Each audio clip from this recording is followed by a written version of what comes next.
Hello, everybody. Welcome this evening. My name is Nicole Fuller.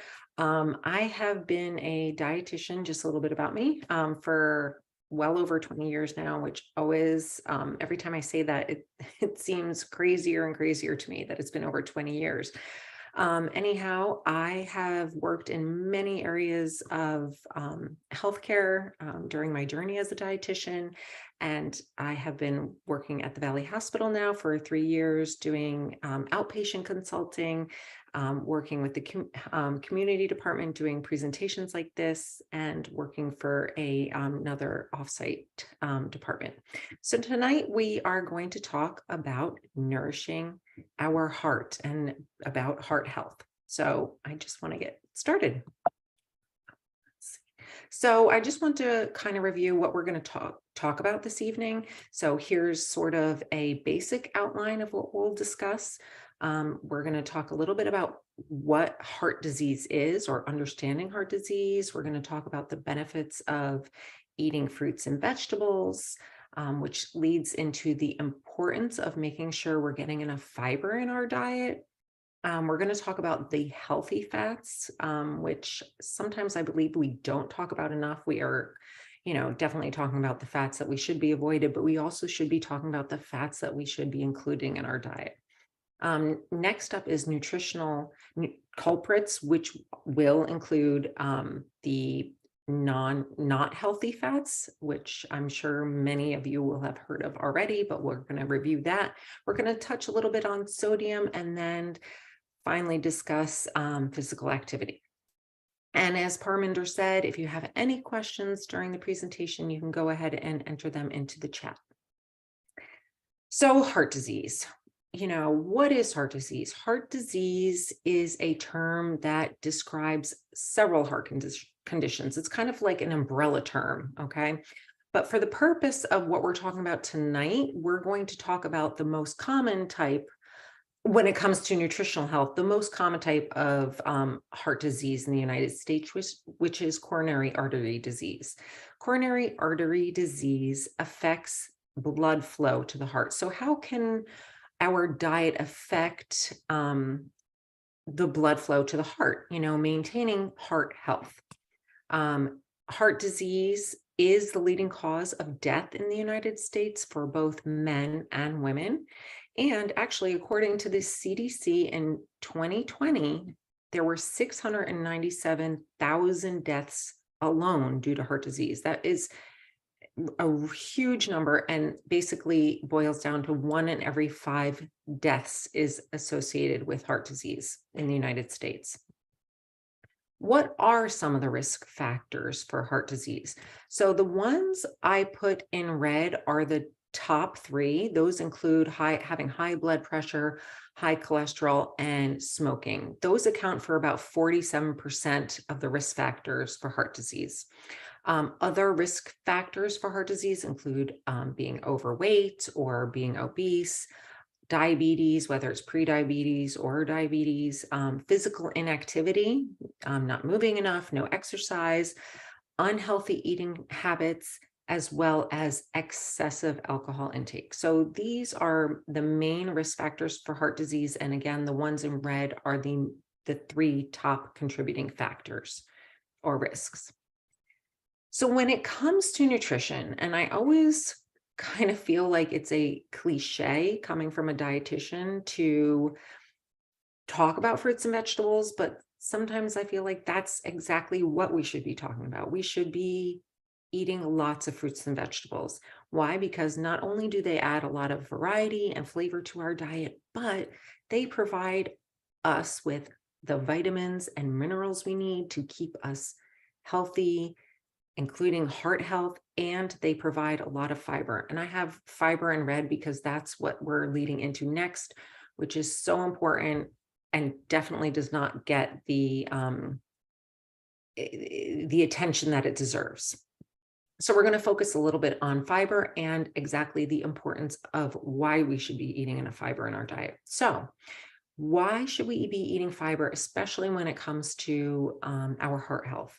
Well, fiber actually helps to bind cholesterol, and I'm sure everyone's heard of cholesterol. So fiber, when we eat fiber in our diet, it helps to bind cholesterol in our, stomach and intestinal tracts. So helping to rid our bodies of cholesterol that we eat. Okay. The recommendations for the amount of fiber we should be eating vary from men to women as well as age. So for men, it's 38 grams of fiber per day, according to the USDA. If you're over 50, it goes down to 30 grams per day. For women, it's 25 grams of fiber per day. If you're over 50, about 21 grams of fiber. Now, take the recommendations and look at the average intake. The average intake for Americans is somewhere between 10 to 15 grams of fiber per day. So you can definitely see that we are not having enough fiber in our diet. And then the next question is always, well, what should I be eating? What kind of food should I be including in my diet that are foods that are high in fiber? Fruits, vegetables, of course, whole grains, beans, legumes, nuts, and seeds. And we will go on to talk a little bit more about each of those food groups. So foods that are high in fiber basically equate to heart healthy. Okay. So fruits.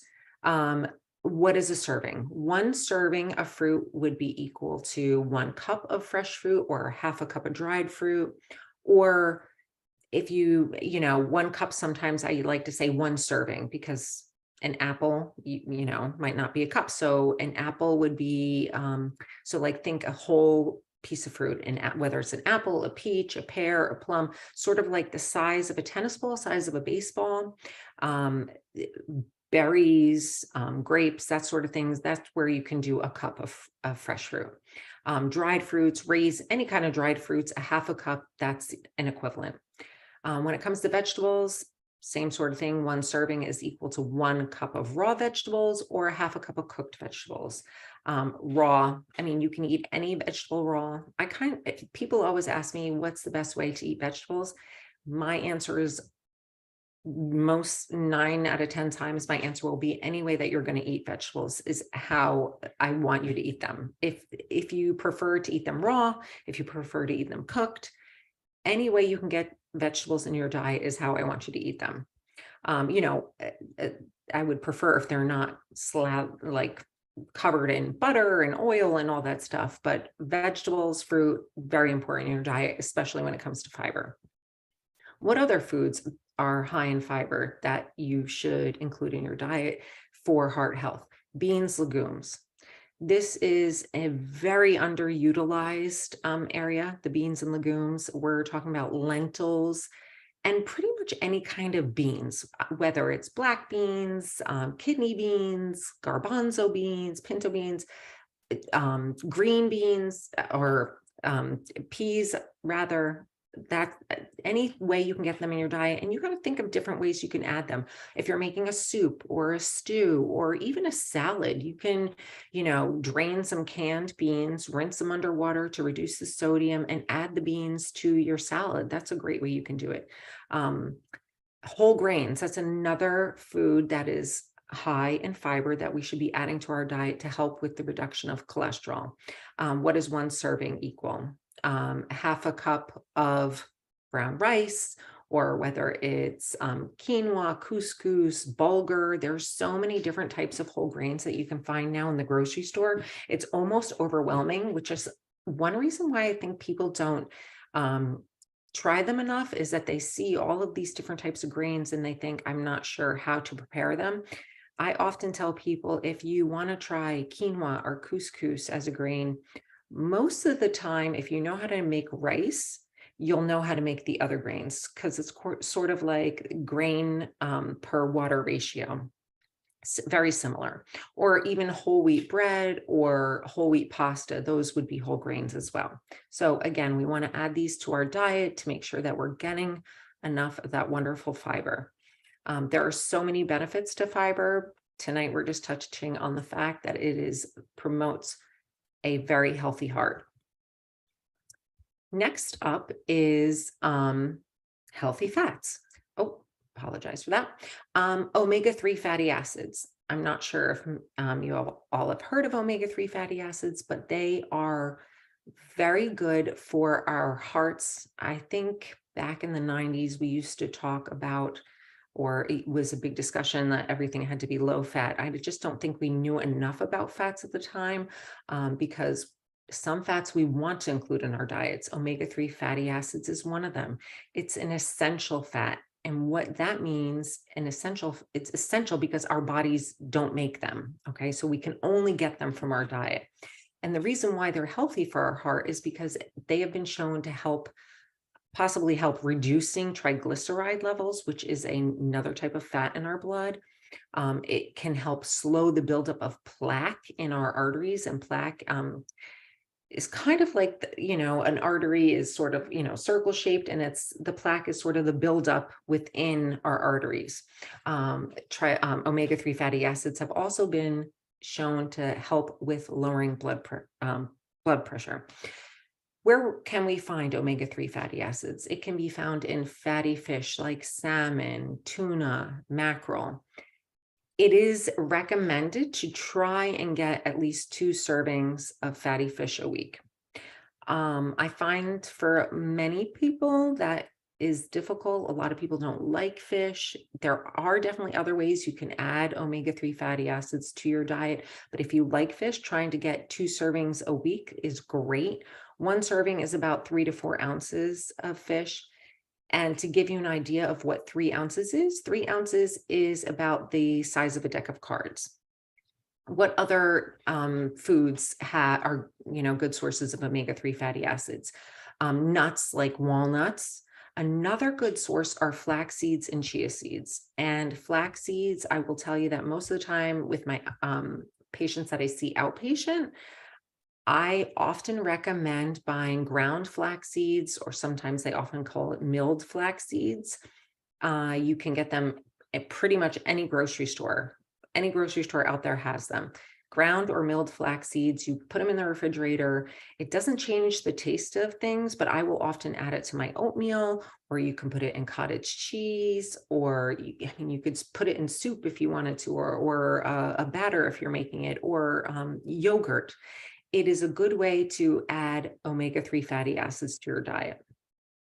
Another healthy fat, and the unsaturated fats. Unsaturated fats, just to give you an idea, are usually liquid at room temperature, and they have been shown to help lower total as well as LDL cholesterol. So, I'm sure many people have heard of the terms of good cholesterol, bad cholesterol. LDL is your bad cholesterol, so you want that to be lower. So an unsaturated fat will help lower your LDL, your bad cholesterol, which is what we want.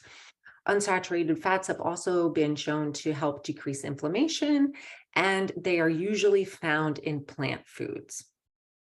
So foods that are found high in unsaturated fats, some of your oils, most of your plant-based oils. So whether you're using olive oil or canola oil or avocado oil, the oils listed here, these are the oils that are high in unsaturated fats.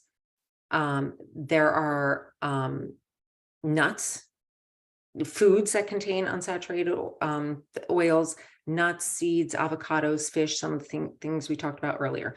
The one thing I do want to mention when it comes to some of these foods, yes, they are good for us as far as in the terms of fats. However, nuts, seeds, avocado, when you eat them, they are, high in some of those omega-3 fatty acids, those unsaturated fats. But on the flip side, they are higher in calories. So the more you eat, the more calories you add, which if you're worried about weight, that is something you might want to consider. But all in all, when you're choosing fats, these are the fats that you want to be choosing. Now, the nutritional culprits, and this is where we're talking about the fats that are not so good for us, right? So we have the unsaturated fats, the omega-3 fatty acids. Next up are the saturated fats. So while unsaturated fats are usually liquid at room temperature, the saturated fats are solid at room temperature. The saturated fats are the fats that are the worst thing for our cholesterol. They increase our cholesterol, which can lead to blocking our arteries. Okay. So for total calories for the day, you want to keep it this intake of saturated fats to less than 7 to 10% of your total calories to reduce your risk of heart disease. So foods that are high in saturated fat, again, these are solid fats at room temperature. So whole milk dairy products, so cheese, regular cheese, regular yogurts, regular milk, butter, meat, like red meat, so beef, pork, the skin of chicken, because that is solid at room temperature. So some desserts, cakes, cookies, pies, donuts, those types of things, ice cream, milkshakes, puddings, things made with whole milk dairy products, for instance, will be high in saturated fat. All in all, when it comes down to it, when you can and if you can, substitute any solid fat for a liquid fat and oil to reduce your intake of saturated fats. Okay, so another culprit is not saturated fat, but another fat called trans fatty acids. So these can help, well, not help, these will contribute to increasing your LDL cholesterol. And if you remember what I just talked about before, LDL cholesterol is the bad cholesterol. So trans fatty acids is a fat that's sort of manufactured in a plant, and it's hidden in a lot of foods. It's very sneaky because a lot of times you can see here, if you're looking at the nutrition facts label, it'll say here 0 trans fats, meaning there's none in this food that you're eating. However, if you're looking at the ingredients, it says here partially hydrogenated vegetable oil, or the other highlighted part will say hydrogenated oils. If the ingredients say that, it contains trans fatty acids, okay? So you want to read the label. A lot of times they get away with this because if a product contains, I think it's like 0.5 grams or less of trans fats, they can put 0 on there. That doesn't mean there's none in there. It just means it's less than 0.5 grams. So you just want to be aware these fats are not good when it comes to heart health. They can increase your bad cholesterol. These types of fats are usually found in things that need to be shelf stable. So your say like Twinkies or crackers or chips or donuts, anything that's needs to be on the shelf for a long time can be high in trans saturated fats. Okay. So another nutrition culprit, dietary cholesterol in general. Our bodies can make cholesterol, and usually our bodies are sufficient in making enough that we need. So we want to try and limit the amount of cholesterol that we're eating in order to help control our cholesterol. So the recommendation is somewhere between 200 to 300 milligrams of cholesterol in our diet daily to help control our blood cholesterol. Cholesterol is usually found in animal products. So pretty much any animal product, meat, beef, whole milk dairy products, eggs. When we talk about eggs, specifically the yolks of eggs, the whites of eggs are fine. You just have to be aware, look at labels, read the labels, see if it has cholesterol in it. Most animal products will have cholesterol in it. Most plant products do not contain cholesterol. So when it comes to sodium, according to the AHA, which is the American Heart Association, eating less sodium can help reduce your risk of heart disease as well as other ailments, including helping reduce your risk of stroke as well as high blood pressure. Okay. So conversely, a diet high in sodium-rich foods may increase your risk. So foods high in sodium include packaged goods, canned foods, most of your processed foods, a lot of your fast foods, especially when you're eating, not necessarily just fast foods, but when you're eating out in a restaurant, you don't have control about how much sodium they're using in the foods that they're making. And another hidden place you'll find that is hiding a lot of sodium will be your breads, your rolls, as well as pizza. Okay. So we do want to monitor or reduce the amount of sodium that we're eating. the facts on sodium. So if you're looking here, processed foods is where you're going to be getting the most sodium in your diet. So if you eliminate or limit or avoid as much processed food as you can, you will help in reducing your intake of sodium in general. Okay. Dietary guidelines recommend reducing your intake of sodium to 2,300 milligrams per day. 2,300 milligrams of sodium is equivalent to 1 teaspoon of sodium. So it's really not that much. The average intake of sodium for Americans are somewhere around, roughly around 3,400 milligrams per day. Okay. Most of the sodium, again, that we're eating is coming from processed prepared foods. And I get it. A lot of, we're on the run. There's a lot of stress. We want to make things convenient and easy. So we're on the go. We want to grab a lot of things.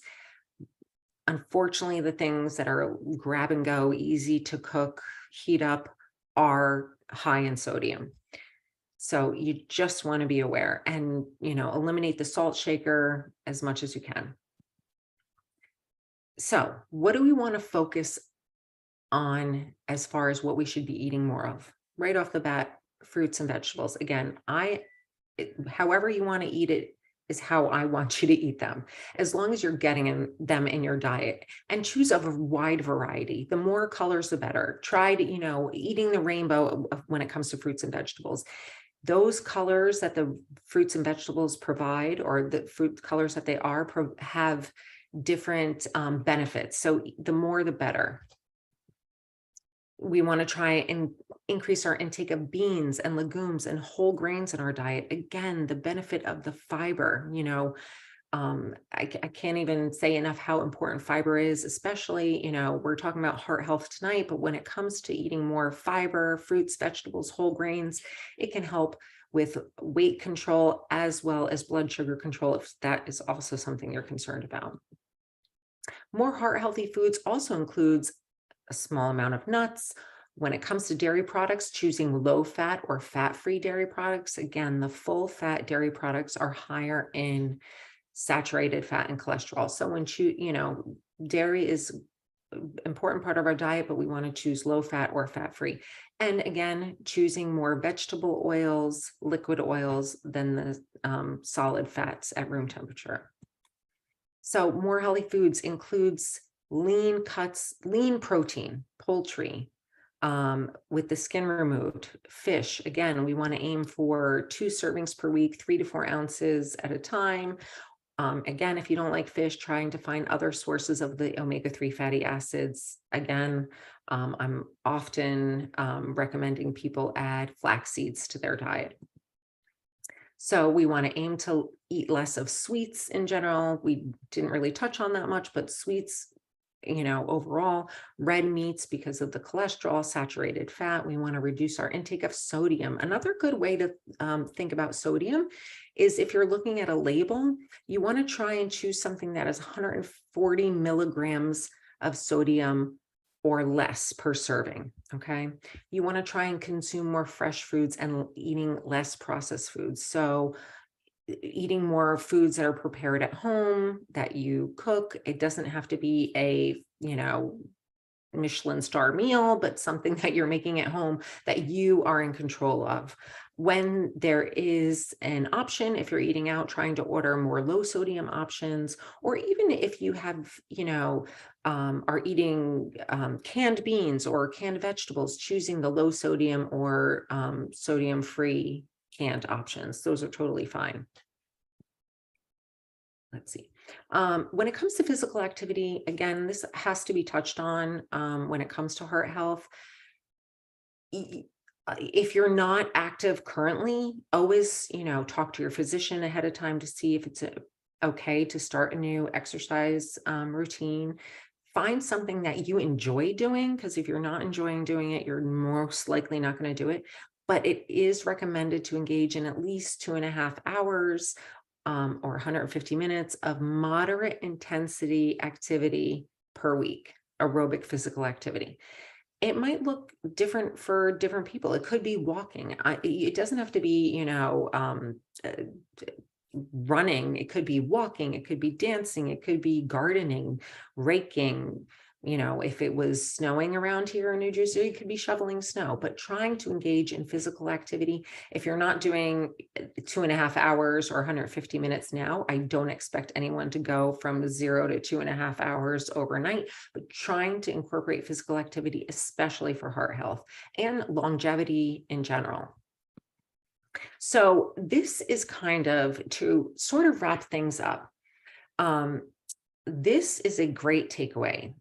And I kind of always teach most of my clients, I kind of go over this. If you take your plate, breakfast, lunch, and dinner, and apply this plate to your meals, you are in great shape.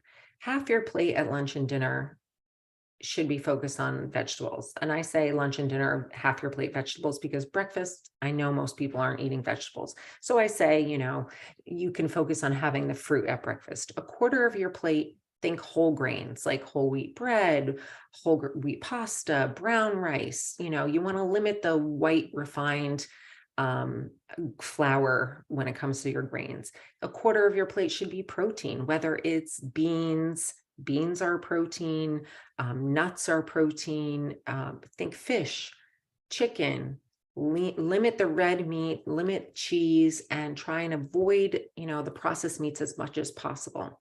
So if you're kind of trying to stick with this meal pattern for breakfast, lunch, and dinner, again, you're headed in the right direction. I also wanted to give you some great heart healthy resources that these are usually my go-to. The American Heart Association is a wealth of information there. You can get so much information. The National Heart, Lung, and Blood Institute also is a wealth of information. The third one down should say Mayo Clinic. It is misspelled, but it's the mayoclinic.org. Great information there. And this meal pattern here came from the fourth one down, the Harvard Health Publishing, the Harvard Medical School. So you can go here and search up the healthy eating plate, or you could just Google healthy eating plate and get that plate for yourself and print out a copy if you want to even put it, on your refrigerator to keep it in mind when thinking about breakfast, lunch, and dinner, and snacks as well. And last but not least, the CDC, the cdc.gov. So with that being said, I want to thank you so much for joining me this evening. I hope I was able to answer some of the questions you might have had going into this presentation, but I am available to answer any questions you might have now. Thank you so much. Thanks, Nicole. That was awesome. Great information. We do have some questions that have come through. So at this time, if you have any other questions, please start putting them into the Q&A section, and we're going to start going through them. So question number 1, is olive oil a healthy fat? Yes. It is. Oh, sorry. Can you see this the slide still? Okay. Yes. Olive oil is one of the unsaturated fatty acids. It's one of the oils you should be using. Absolutely. Okay. Great. And question number 2, are omega-3 fish oil supplements worth taking? So I always recommend talking to your physician ahead of time when it comes to supplements, because you don't want to just start taking something, especially if you're on prescription medication.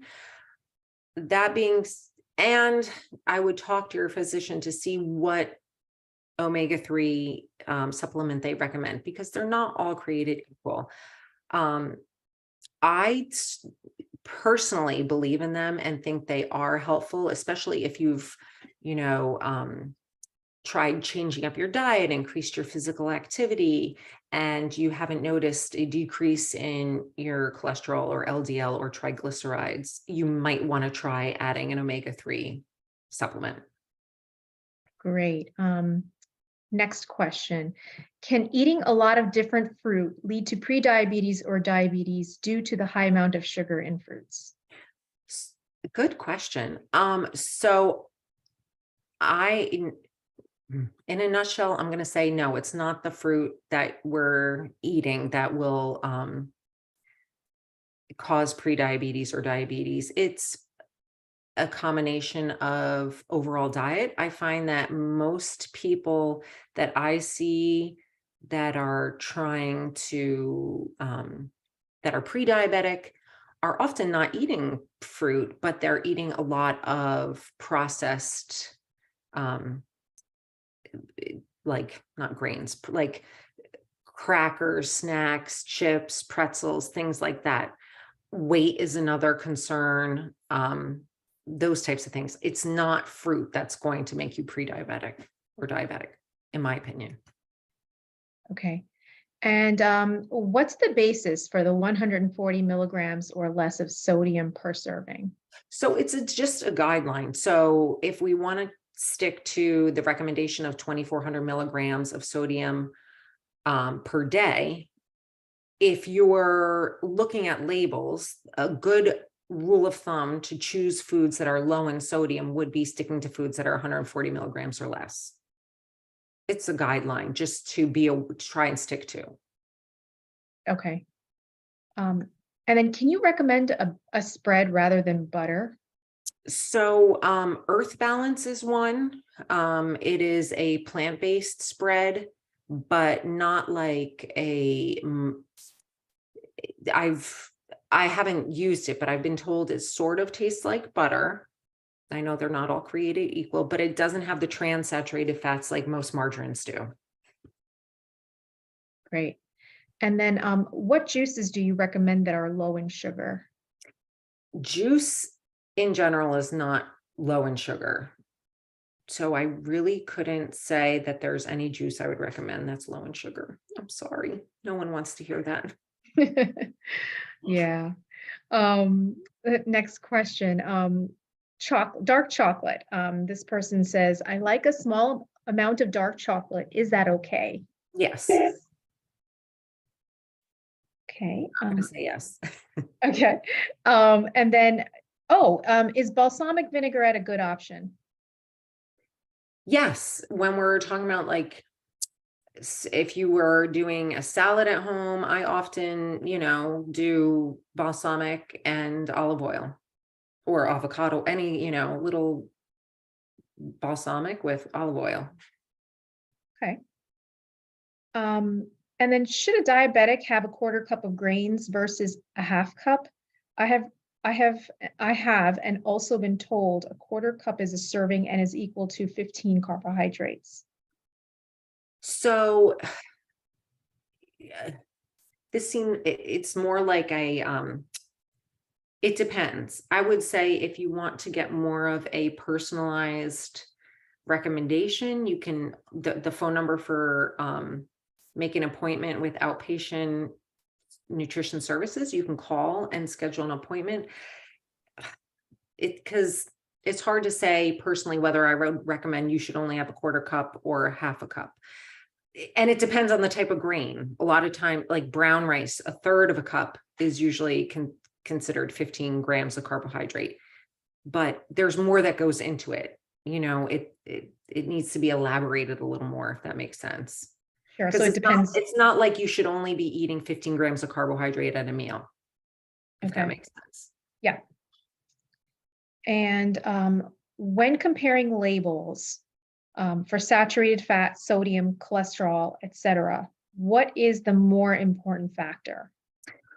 Well, I guess it's if you like chronic disease. Well, generally, okay, if a food is low in saturated fat, most foods that's high in saturated fat will likely be higher in cholesterol because both come from animal sources. So if it's low in saturated fat, should it be lower in cholesterol? I'm trying to, you hear me trying to talk out the answer, think and talk at the same time. It depends. Are you someone who has high blood pressure? Are you someone that has high cholesterol? I think that they should all be looked at equally and you should try to, yeah, they should all be low in saturated fat, sodium, and cholesterol. They're all equally important. Okay. I Um, really couldn't say one is more important than the other. got it. Orange juice versus an orange. Can you compare and contrast? Orange. If you have the option to drink orange juice or eat the orange, eat the orange. When you drink the orange juice, you're not getting the full benefit of the actual orange. When you're eating an orange, you're getting the fiber. Your body has to work at digesting the entire piece of orange. Whereas if you're drinking the orange juice, especially if you're someone who's diabetic, if you drink the juice, your body doesn't really have to work hard at digesting it. Because it's just liquid. It's very easily digested and can raise your blood sugar. Whereas if you eat that piece of fruit, sure, it's going to raise your blood sugar, but probably not as high as if you were to just drink the juice. You're getting so much more benefit from the actual piece of fruit. That really goes with any fruit, whether it's the juice or the fruit. Great. And I see one more question here. Is I can't believe it's not butter okay? Okay, in terms of what compared to butter, it's I'm probably better than butter, but I don't have the nutrition facts in front of me, but I'm assuming it's probably lower in cholesterol and lower in saturated fat. But I would look at the label and see if it's got trans saturated fats in it, or if it's made from hydrogenated vegetable oils. If it is, then I would choose something more like Earth Balance or Smart Balance. okay. I have one more question here that we're going to take for tonight. How can you tell if bread labeled as whole wheat really is, and is whole grain a real thing? If you want to look or see if the bread is really whole wheat, you could look at the ingredients. It needs to be made from like whole wheat flour, okay? Not some derivative thereof. You want to look at the ingredients, because a lot of times it'll say whole wheat bread, but it's really kind of like a mixture of sorts.